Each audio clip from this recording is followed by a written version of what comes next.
स्त्रियां इन 4 लोगों को अपना सबसे बड़ा शत्रु मानती हैं। यह कहावत तो आपने अवश्य सुनी होगी, चोट खाई हुई नागिन और प्रेम में धोखा खाई हुई स्त्री, इन्हें कोई नहीं मना सकता।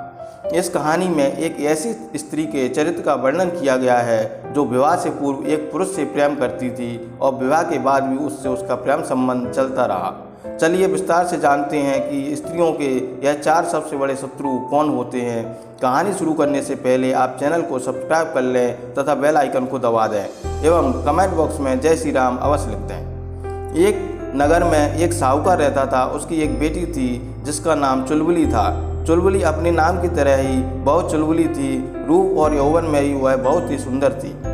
धीरे धीरे जब वह जवान हुई तो नगर से बाहर रहने वाले एक रामू नाम के व्यक्ति से उसका प्रेम हो गया। रामू दूर जंगल में एक झोंपड़ी बनाकर रहता था। चुलबुली प्रतिदिन रात को उस रामू के लिए मिलने जाती और उसके लिए वह स्वादिष्ट व्यंजन बनाकर भी ले जाती थी। उसके घर वालों को इस बात की भनक तक नहीं थी कि उनकी बेटी का चाल चलन ठीक नहीं है। उसका रोज़ का यही नियम था, जब सब रात में गहरी नींद में सो जाते तो वह चुपचाप उठकर उस रामू के पास चली जाती और रात में ही उससे मिलकर लौट भी आती थी। रामू और चुलबुली का इसी तरह मिलना जुलना चलता रहा। उस गरीब ना जाने उस पर ऐसा कौन सा जादू कर दिया कि वह उसके मुंह में फंस गई थी और ना तो वह अपने घर वालों की इज्जत का ख्याल था और ना ही लोकलाज का डर। कहा जाता है कि जो स्त्रियां प्यार में अंधी हो जाती हैं उन्हें अपने घर परिवार की बिल्कुल चिंता नहीं होती। उन्हें इस बात का भी डर नहीं होता कि समाज क्या कहेगा। उसे किसी तरह की परवाह नहीं होती।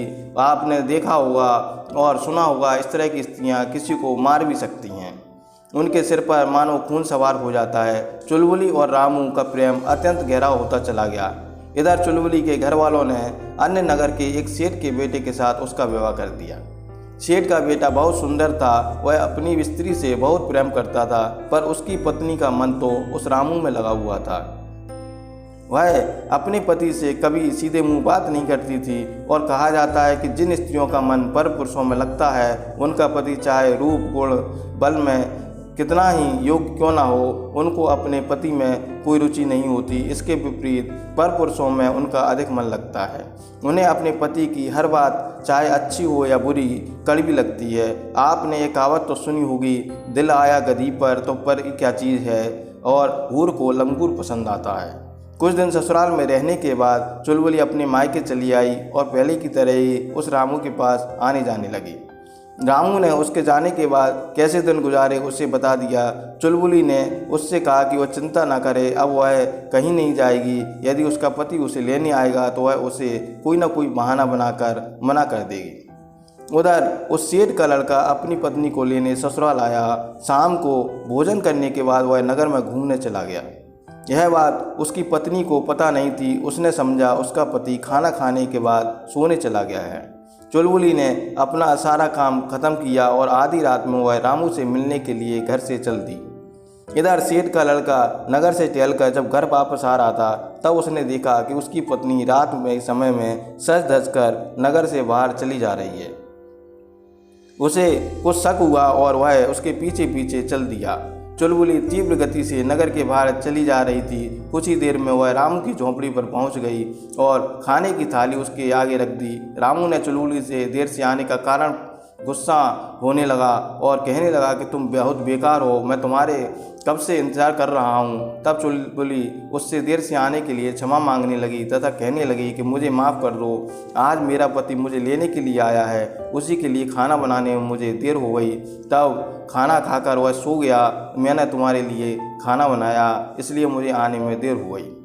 कल मेरा पति मुझे ले जाएगा। यह सुनकर रामू को क्रोध आ गया और वह ने गुस्से में कहा कि यदि तुझे जाना है तो मेरे जख्मों पर नमक छिड़कने क्यों आई है? क्या तुझे पता नहीं है कि तेरे जाने के बाद मैं कैसे रहूँगा? और गुस्से में रामू चुलबुली को एक थप्पड़ मार देता है। चुलबुली कहने लगी, तुम चिंता मत करो, मैं थोड़े दिनों में ही कुछ न कुछ बहाना बनाकर वापस आ जाऊंगी। इधर यह दोनों बातें कर रहे थे। उधर सेठ का लड़का दोनों की बातें झोंपड़ी की बाहर बैठकर सुन रहा था। उससे गुस्सा बहुत आ रहा था। वह सोच रहा था कि इन दोनों को यहीं मार डालूं, परंतु वह अपना गुस्सा पी गया और उन दोनों की बातें चुपचाप सुनता रहा। चुलबुली रामू के साथ कुछ समय बिताकर और उसे दिलासा देकर लौट आई। सेठ का लड़का भी लौट कर वापस आ गया। दूसरे दिन सेठ के लड़के ने अपने घर वापस जाने का विचार त्याग दिया और 2 दिन ससुराल में ही रुकने की बात कही। यह बात सुनकर चुलबुली मन ही मन बहुत प्रसन्न हुई। अब तो मुझे 2 दिन और रामू से मिलने का समय मिल गया है। अगले दिन जब रामू नगर में आया तो चुलबुली ने रामू को बता दिया कि वह 2 दिन और ससुराल नहीं जाएगी, यहीं रहेगी। यह सुनकर रामू बहुत प्रसन्न हो गया और अपनी झोंपड़ी पर वापस लौट गया। तब रात होने का इंतजार करने लगा। शाम को सेठ का लड़का रामू के पास झोंपड़ी पर गया और उसका सिर तलवार से काटकर एक पेड़ पर चढ़कर बैठ गया।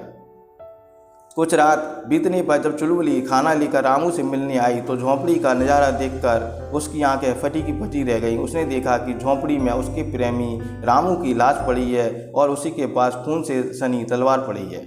रामू को मरा हुआ देखकर वह अपना आपा खो बैठी और तलवार उठाकर इधर उधर हथियारों को ढूंढने लगी, पर उसे कहीं कोई नज़र नहीं आया। यदि उस समय उसे कोई मिल जाता तो वह उसे जान से मार देती।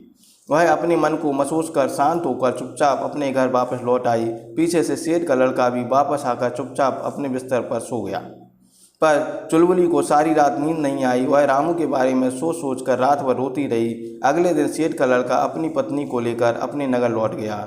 उसने अपनी पत्नी की इस गलती को शायद यह सोचकर क्षमा कर दिया कि मनुष्य को सुधार के लिए एक अवसर देना चाहिए, गलती तो किसी से भी हो सकती है। उधर चुलबुली भी इस बात को भूल जाना चाहती थी, इसलिए वह चुपचाप अपने पति के साथ चली आई। सेठ का लड़का अपनी पत्नी के साथ हंसी खुशी रहने लगा। दोनों उस घटना को भूलकर अपनी ज़िंदगी में रम गए। इस तरह लगभग 7 साल व्यतीत हो गए। एक दिन शाम का समय था। सेठ के लड़के ने अपनी पत्नी से घर के अंदर से पानी लाकर देने के लिए कहा। तब चुलबुली ने कहा कि मुझे इस समय रात में घर में अंदर जाने में डर लगता है, इसलिए मैं तुम्हें पानी लाकर नहीं दे सकती, तुम स्वयं जाकर ले लो। पत्नी के मुंह से डर वाली बात सुनकर सेठ के लड़के को हंसी आ गई। वह एकदम से खिलखिलाकर हंस पड़ा और बोला, अरे तुम्हें आज घर के अंदर से पानी लाने में डर लग रहा है, और उस दिन डर नहीं लगा जब आधी रात के समय पूरे नगर में सन्नाटा था और तुम अकेली सज धज कर रामू के लिए भोजन लेकर नगर से बाहर सुनसान जगह पर जा रही थी। उसकी झोंपड़ी पर मिलने पहुंच गई। उस समय तुम्हारा डर कहाँ चला गया था? जब तुमने उस रामू का कटा हुआ सिर देखा तो तलवार लेकर हत्यारे को मारने के लिए जंगल में इधर उधर ढूंढ रही थी। यह बात कहना सेठ के लड़के को बहुत भारी पड़ गया। सेठ के लड़के की बात सुनकर चुलबुली के चेहरे का रंग पीला पड़ गया। उसकी आंखों में क्रोध की ज्वाला भड़क उठी। वर्षों पुराना घाव ताज़ा हो गया। वह समझ गई कि मेरे प्रेमी को मारने वाला कोई और नहीं, मेरा पति है। वह अपना आपा खो बैठी और उसने झपट कर खूंटी पर से तलवार निकाली और अपने पति पर कई प्रहार कर दिए। सेठ के लड़के का सिर धड़ से अलग हो गया। उसके बाद उसने उसी तलवार से अपना भी अंत कर लिया। कहानी का तात्पर्य यह है कि स्त्री को चाहिए कि वह अपने घर परिवार माँ बाप के सम्मान को बचा कर रखे। एक स्त्री के कलंकित होने पर सिर्फ उसकी ही इज्जत नहीं जाती, कई परिवार की इज्जत भी चली जाती है। माँ बाप किसी को मुंह दिखाने लायक नहीं रहते। ससुराल की प्रतिष्ठा भी धूमिल हो जाती है। स्त्रियां जिन 4 लोगों को अपना शत्रु मानती हैं, पहला वह स्त्रियों को प्रेम में धोखा देने वाला इंसान या उसके प्रेम या मिलन में बाधक बनने वाला इंसान होता है। दूसरा वह इंसान जो उनके पति या संतान को हानि पहुंचाता है। तीसरा उनका सबसे बड़ा शत्रु वह होता है जो उन्हें समाज में बेइज्जत करता है या जलील करता है। चौथा उनका सबसे बड़ा शत्रु होता है उनकी सौतन अर्थात उनके पति की दूसरी पत्नी। कहानी पूरी सुनने के लिए आपका बहुत बहुत धन्यवाद।